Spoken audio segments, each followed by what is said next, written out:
Hello दोस्तों, कैसे हैं आप। आज की कहानी का नाम है बेटी। मैं अपने इकलौते बेटे की शादी के लिए लड़की देखने गई। वहाँ मैंने अपनी होने वाली समधन से कहा, सूरज मेरा इकलौता बेटा है, जैसा नाम वैसा गुण। जब जब मैं दूसरा बच्चा न होने के लिए उदास होती तो राजीव कहते, ईश्वर ने 10 बेटों के गुण दिए हैं हमारे सूरज में, लेकिन मेरा मन एक बेटी की चाहत में हमेशा कलपता रहा।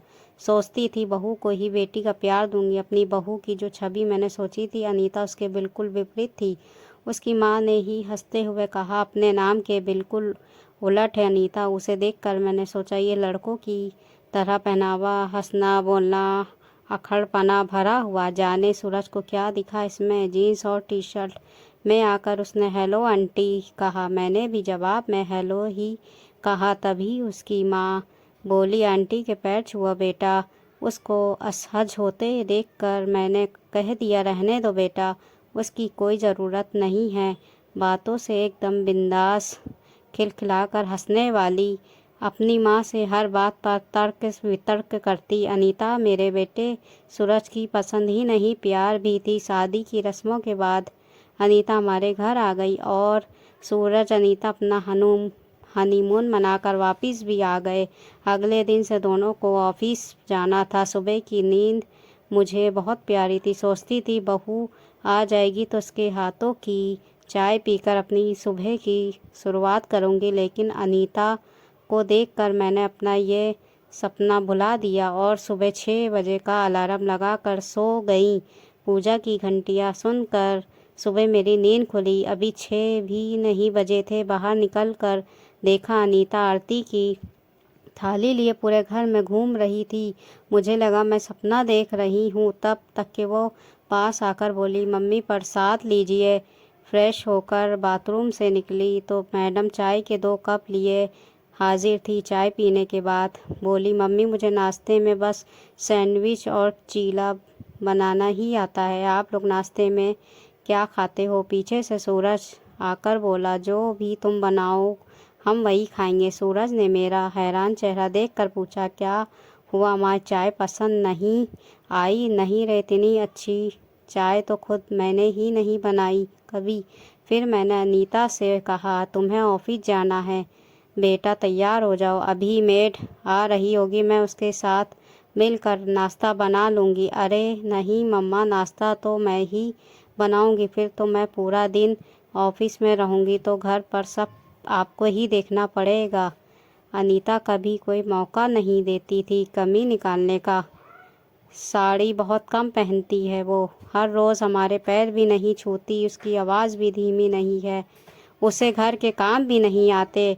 रोटी तो भारत के नक्शे जैसी बनाती है और जब गुस्साती है तो उफ, पूछिए ही मत। वो एक आदर्श बहू की छवि से बिल्कुल जुदा है, लेकिन ये कमी दूर हो सकती है, इसलिए मैं भी ज़्यादा नहीं सोचती थी इसी बारे में।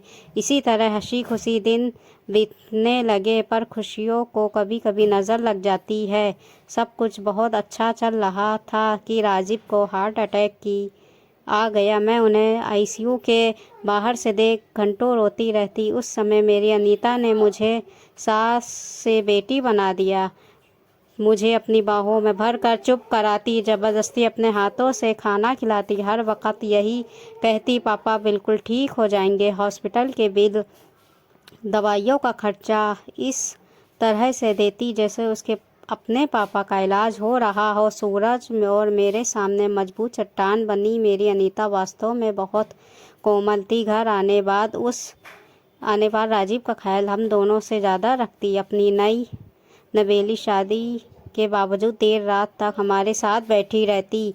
मासूम गुड़िया सी बहू का सपना देखने वाली सास को एक मजबूत बेटी मिल गई थी, जिसको चोला पश्चात था पर दिल एकदम देसी था। आज मेरे जन्मदिन पर सूरज ने कहा, माँ तैयार हो जाइए, आपकी पसंद की साड़ी खरीदने चलते हैं। मुझे कुछ नहीं चाहिए सूरज, तूने अनीता के रूप में मेरी ज़िंदगी का सबसे बड़ा तोहफा दे दिया। मेरी भीगी आंखें पोंछकर सूरज ने पूछा, वैसे है कहाँ आपकी दबंग बहू जिसने आप अपनी दबंगाई से आपका भी दिल जीत लिया। तब तक अनीता ने मेरे गले में अपनी बाहें डालकर कहा, हैप्पी बर्थडे मम्मी, और एक पैकेट पकड़ाते हुए कहा, ये दुनिया की बेस्ट मम्मी के लिए। पैकेट खोल कर तो देखा तो उसमें कांजीवरम साड़ी थी, बिल्कुल वैसे ही जैसी मैं हमेशा से लेना चाहती थी। मेरे आश्चर्यचकित चेहरे को देखकर बोली, तो वो जब आप रेखा की तस्वीर गूगल पर सर्च करके घंटों देखती थी, तभी मुझे समझ आ गया था आप उनकी तस्वीरों में देखती हैं क्या।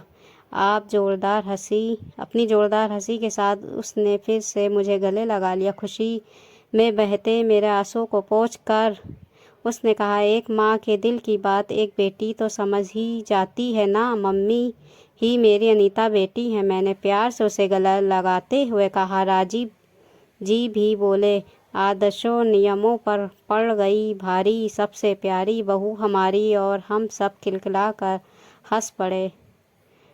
वीडियो को लाइक सब्सक्राइब ज़रूर करिएगा।